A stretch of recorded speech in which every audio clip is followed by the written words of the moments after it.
Assalamualaikum warahmatullahi wabarakatuh. Nama saya Nur Widiana dari Program Studi Pendidikan Agama Islam, Sekolah Tinggi Sultan Syarif Hasyim Siak. Saya Siti Iswatul Hasanah, Program Studi Pendidikan Agama Islam. Nama saya Rozi Permatahati, Prodi PAI semester 5B. Pada hari ini kami akan mempresentasikan materi tentang action research penelitian. Sebelum kita memulai pembahasan, alangkah baiknya kita berdoa terlebih dahulu dengan membaca basmalah. Bismillahirrahmanirrahim.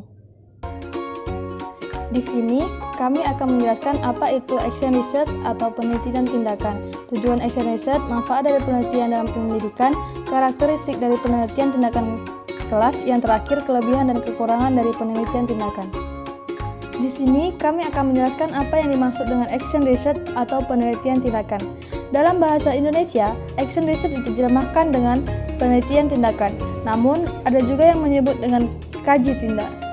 Menurut Kemis dalam bukunya yang berjudul The Action Research Reader, penelitian tindakan dikenalkan pertama kali oleh Lewin di Inggris pada tahun 1933. Metode ini berkembang terus dan menyebar ke seluruh penjuru dunia dan dikenal di Australia baru sekitar tahun 1970-an. Dalam lingkungan penelitian, kebijakan memang telah dikenal lama tentang model action research. Dilihat dari konteks praksis, model action research merupakan model penelitian yang sekaligus berpraktek dalam teori, atau menggabungkan teori sekaligus melaksanakan dalam praktek. Tujuan dasar action research atau penelitian tindakan lebih ditujukan untuk meningkatkan praktek ketimbang memproduksi pengetahuan. Berfokus pada praktek sosial bertujuan untuk peningkatan keadaan, merupakan proses siklus. Diikuti dengan sistematik merupakan proses refleksi bersifat partisipatif dan topik atau masalahnya ditentukan oleh praktisi. Dalam action research atau penelitian tindakan, ini menggunakan guru sebagai peneliti. Penanggung jawab penuh peneliti adalah praktisi atau guru. Tujuan utama dari penelitian tindakan ini ialah meningkatkan hasil pembelajaran di kelas, di mana guru secara penuh terlibat dalam penelitian mulai dari perencanaan, tindakan, pengamatan, dan refleksi.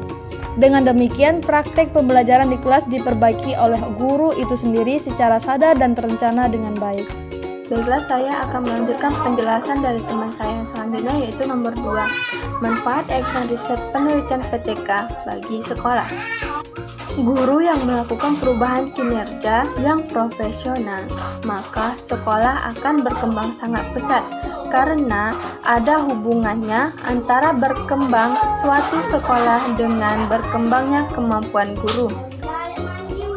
Ada beberapa manfaat PTK ini bagi sekolah, yaitu yang pertama, meningkatkan mutu isi, masukan, proses, dan hasil pendidikan. Yang kedua, membantu guru mengatasi masalah. Dan yang ketiga, menumbuh kembangkan budaya ilmiah di lingkungan sekolah, memberi nilai tambah positif bagi sekolah, dan masih banyak lagi. 3. Karakteristik action research penelitian. Ciri khusus PTK ini adanya tindakan nyata yang dilakukan sebagai bagian dari memecahkan masalah pembelajaran di sekolah. Ada beberapa dari karakter keunikan PTK dibandingkan penelitian pada umumnya. Yang pertama, ia merupakan kegiatan yang berupaya memecahkan masalah dengan lingkungan ilmiah. Yang kedua, bagian penting untuk pengembangan profesi guru dalam berpikir kritis dan banyak keunikannya.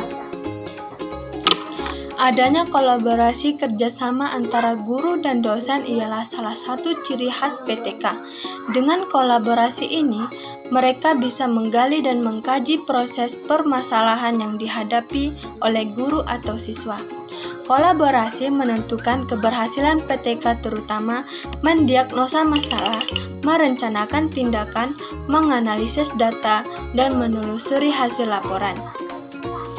Guru sebagai peneliti dapat mengkaji praktik pembelajaran.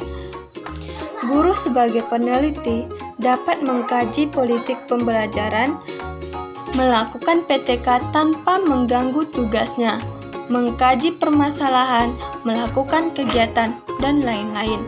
Akan tetapi, perlu diperhatikan bahwa PTK yang dilakukan oleh guru tanpa kolaborasi mempunyai kelemahan, yaitu penguasaan teori dengan penelitian. Saya akan melanjutkan pembahasan berikutnya, yaitu kelebihan dan kekurangan penelitian tindakan. Menurut Chomsky, Swashi 1994 menjelaskan kelebihan-kelebihan penelitian tindakan. Di antaranya yaitu 1. Kerjasama dalam penelitian tindakan menimbulkan rasa memiliki. Yang kedua, kerjasama dalam penelitian tindakan mendorong kreativitas dan pemikiran kritis. Yang ketiga, kerjasama meningkatkan untuk berubah. Yang keempat, kerjasama dalam penelitian maupun meningkatkan kesepakatan. Selain memiliki beberapa kelebihan, penelitian tindakan juga memiliki beberapa kekurangan. Kekurangan itu adalah yang A. Kekurangannya perubahan dan keterampilan dalam teknik dasar penelitian tindakan pada pihak peneliti. Yang B. Waktu yang diperlukan oleh peneliti lama.